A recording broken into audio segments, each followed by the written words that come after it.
Hey, what's up, guys? Let's talk Weeb here with an anime review slash discussion. Today we'll be talking about Fairy Gone. I'm Grits, and I got today with me my boy Zach. Welcome. So yeah, let's just jump into it. So this episode was called Ash Covered Girl. Um, it started with the basically some backstory to Fairy Gone. It was explaining the War of I think it was called the War of Unification, right? I believe so, yeah. Yeah. And so we get this scene with our main character and another girl. Our main character's name is Mariel. Mariel? I don't know how to And say it right. uh Marlia. It's Mariel? spelled Marly, YLA, I think. I believe. Yeah, it was Yeah. something weird. And the girl she was with was, I believe they Uh, revealed that to be Veronica. yeah, Veronica. Um, so we get a scene with Veronica and Mariel, Mariela, fuck, running through the forest after their town has been destroyed. And it's being burned down by this soldier named something Lieutenant Don or something. Yeah, it's like Lay Dawn. Lay Don. Um, so while that's being destroyed, there's a whole narration of the war with Estald, the country that the story takes place in, and the surrounding countries, and how their greatest weapons were fairy soldiers. Um, And when I went into this, I was thinking that it would be something like the fairies are fighting, but I was horribly wrong. yeah, I thought there was gonna be more of an Like a emphasis. magical element to it. Yeah, yeah, and Fairy tale like element, I should mm, say. and what definitely we can get into this in a second, but the the fairies definitely remind me of the Ajin from Ajin. There's definitely with like the projections of themselves and all that shit. It kind of reminded me of like a Persona in one Yeah, of the same thing. Persona series, where Stand and Joe Yeah, Adventures. definitely. Um, but yeah, getting back on track. So um, it's talking about how Estald was unified under the Emperor of Zeskia after they lost the war. And we get a little background with another main character, Free, and another character that we didn't get to see a lot of, but he's shown a I little don't bit remember later. his full name, but It was like Wolfram. They called him yeah, Wolf. yeah, he called him Wolf. Yeah. So after that, we get the opening, which the opening was actually really badass. I love the opening. And It's they introduced like further plot elements in it before we realized what it was, but obviously it's not something too major. dream foreshadowing. Yeah. But they pretty much reveal that the fairy that what's her name again? Marlia? Mario or Yeah, the fairy that she obtains, like the power. yeah, and I had noticed that too. But I wasn't too upset about it. But The that opening actually, song is very good. yeah, the opening was really strong. Made Opening me was really nod my strong. head with it. Um so then we get um into the future. Mario is grown up. She's a teenage girl at this point. Um she's at a squire auction working for the mafia.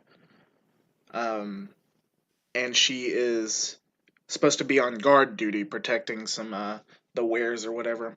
And she is in the back looking rummaging through all the shit that's getting auctioned off of. She sees this little tiny like cat like blue squirrel creature. It reminded me Um of like a Pokemon or something. it really did like a Neopet. It reminded me of a Yeah, Neopet.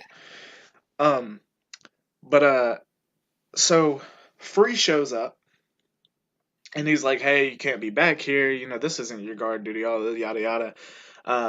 They have a little bit of an exchange, and they go into a little bit of the lore and the backstory behind fairies. And so they gave like he talked about that creature that she was playing with was can see fairies, and that Or he humans, said see or like sense the difference between somebody with the power of yeah, a fairy or a fairy and somebody who isn't, you know? yeah, and so she's also she takes a notice to these jars that have these fairies in them, and they're called fairy primordials. And the actual Free explains that the actual name for a fairy is for the soldier, or he kind of alludes to it. Hmm. Um, so then we go into the auction being attacked by um, this blonde girl with a dagger. She comes in, starts killing people. Um, And I found it interesting because she was kind of wounding them, and then she would, because it's revealed that she has a fairy, mhm. and she like inserts the fairy into their wounds, and it kills them from inside with Yeah, that darkness or something. I didn't understand very well, but yeah it that was happened. cool. That how the three fairies that were shown in the episode all have like unique powers. Um, Yeah, because Wolf's, which we'll get into like here in a second, has a certain power. Hers has the seems like it can like enter in people's body and like kind of corrode or dissolve them from the inside, kind of kill them.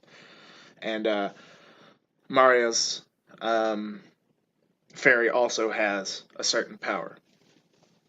But so while this is going on, this blonde girl is attacking the auction. Um, Free jumps into help and to start defending the auction. Everybody's running out. Maria's in the back. She comes out and she sees the blonde girl and recognizes it as Veronica from all the years back. And she kind of explains how she joined the mafia and was actually the whole reason why she was there is to look for Veronica because they somehow got separated. yeah. So, Free pulls out this big ass werewolf fairy, which is probably my favorite out of the three so far. And they start fighting. And Free's fairy seems like it has kind of going in with the werewolf aspect of it. It has like a certain like howl um, where he can push back and seems like it cuts Veronica's fairy. And he seems like he's very surprised that her fairy was that strong to be able to withstand that attack. Um, so the fight kind of moves on. They do have a little bit of dialogue between each other, and the fight kind of moves on into another room where some fairy primordials are hanging in the rafter or in the on the ceiling, and the fight moves there. And that's where these goons of this series, Yeah, like, your basic everyday goons that are just there to kind of be bodyguards. They're shooting at her, and obviously she kills them. But before that, they shoot and they miss her multiple times. Kind of felt like Star Wars. The stormtroopers just yeah, they kept had on that missing, stormtrooper aim. and they knock down and break one of the fairy containers, the fairy primordial containers. Mm. Yeah, and Maria, I don't know what the fuck she was thinking at this I have no point. idea either. She just kind of, She just I'm gonna jumps up and jump grabs it. right behind the gunfire and grab this fairy that's floating in the sky. Yeah, she was just chilling and just I don't know why she went up and grabbed it. I didn't know if she thought like it was gonna get hurt if it hit the ground or some shit, but so she grabs it. The fairy kind of like bonds with her, um, and then we get another flashback. So we get a flashback to when Suna, the village that her and Veronica are from, was being burned down, um, it shows Veronica running away from Maria and leaving her. And so that's basically what happened to make her, or what transpires to make her go and search for Veronica. Um, so the fight between Veronica and Free moves a little bit outside. Everybody's already evacuated out at this point, and Maria manifests her fairy, and her fairy had like what? What would you describe her fairy's like power as? It had some kind of like I dissipation. didn't I don't really know if it was that per se, but the fairy's hands kind of looked like, I don't know, not fire per se, but kind of like molten rock or something, See, I thought they were or at first. At first, I thought it was gonna pull off some Avatar: The Last Airbender shit because its hands lit up on fire or whatever yeah. and grabbed them. But then it kind of just like dispersed. I didn't know if it like just destroyed the See, fairies or what. here's the thing. It looked like it kind of like burned the fairies, but she grabbed onto the hands of the other fairies, right? Mm, And it cuts to both Veronica and Free, I believe, right? yeah, And it shows that both their arms are kind of smoking, like steam is coming off of them, which one shows that when fairies get injured, the users or owners or whatever you should call them also get injured. yeah, But it just grabbing them did something. yeah. So we'll definitely have to we'll definitely have to see in future episodes and later in the series how that's gonna play out. What exactly her powers are. Um, because I really one of my favorite parts of this episode was just figuring out and learning the abilities of different fairies. Oh yeah. That was really cool. But so yeah, definitely after Mariel manifests her fairy, she destroys or dissipates whatever. Um, Free and Veronica's. Veronica runs off into the sunset.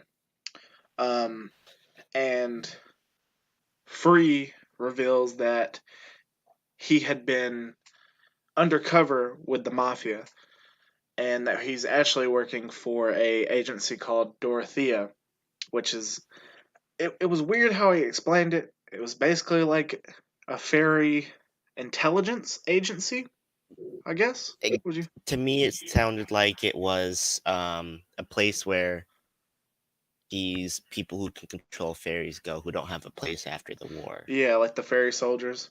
Um, Yeah, because now being able to control a fairy is illegal illegal. here. Yeah. Um, And so I just want to add something to that. yeah. I feel like obviously since both her and Veronica control them, I feel like part of the reason their village was destroyed was maybe they were certain people who can control them, and the government or whatever, the Mhm. kingdom. I don't know what type of ruling systems in place in this world per se, but it's kind of like they didn't want them alive. Maybe Yeah. that's just a theory, but it, just a thought. No, definitely. I mean, that's definitely a. I didn't actually think of that, but that's a really good piece of information though, for real. Um, I want to see how this plays out because I actually really enjoyed this first episode a lot. It has enough to where it wrapped up in a good way, but it also leaves you with enough Leaves you questions. hanging. Yeah, it leaves you hanging with enough that you want to see next week. So we'll definitely have to get into that. But I think this is where we're going to end it off, guys. Thank you for staying on this ride with us, and let us know how we did. Make sure to leave a comment. Let us know what you thought of the episode. Like, subscribe, and hit that notification bell. And we'll see you in the next one, guys. Peace. Sayonara. And